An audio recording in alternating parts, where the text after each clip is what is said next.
Hi everyone, welcome back to our channel. In today's video, we're going to tackle some important mathematics MCQs for class 10. So, grab your notebooks and let's dive right in.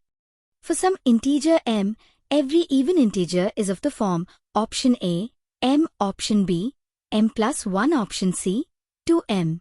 Here, the correct answer is C, which is 2m. Because every even integer can be expressed as a multiple of 2. That's why the correct answer is option C, 2 multiply m.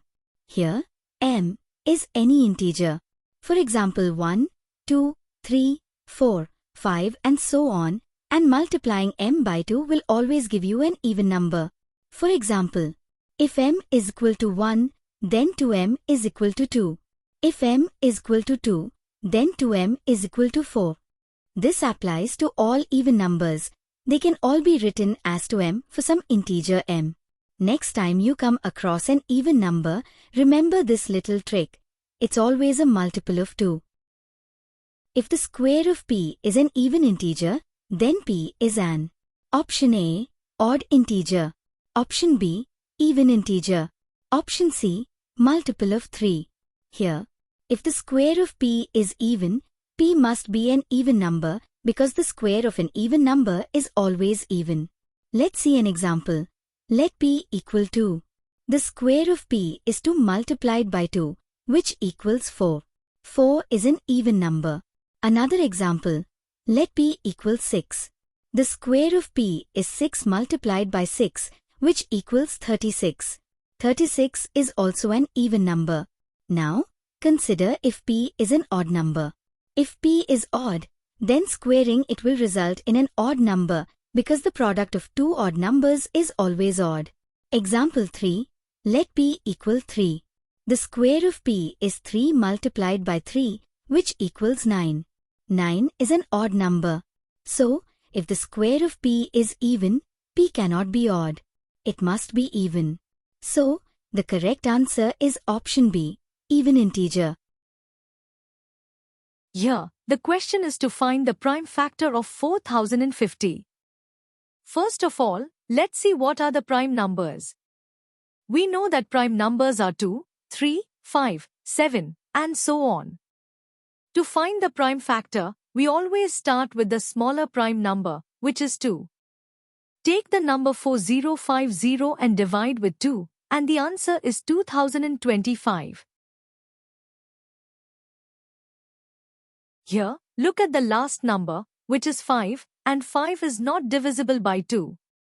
So we move to the next prime number, which is 3.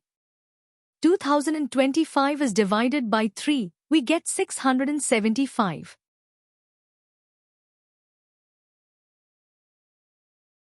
Again, if the number is still divisible by 3, we can keep dividing by the same number. So 675 divided by 3, we get 225. Again, 225 divided by 3, we get 75. Is 75 still divisible by 3? Yes. So we go on. 75 is divided by 3, we get 25. Now, 25 cannot be divisible by 3. If we divide, we get 8.333, which is in decimal, but we need the exact division. So we move to the next prime number, which is 5. So 25 is divided by 5, we get 5. Is 5 a prime number? Yes. 5 is a prime number, so we stop here. So the prime factor of 4050 are 2, 3, 3, 3, 3, 5, 5. We can write all the prime factor of 4050, which is 2 multiplied 3 multiplied 3 multiplied 3 multiplied 3 multiplied 5 multiplied 5. Or we can write in this form. 2 multiplied by 3 raised to the power of 4 multiplied by 5 squared. So, the correct answer is option C. Every composite number can be expressed as a product of coprimes, or primes, or twin primes. Here, the correct answer is B. Primes. Why? Because composite number are number greater than one that is not prime.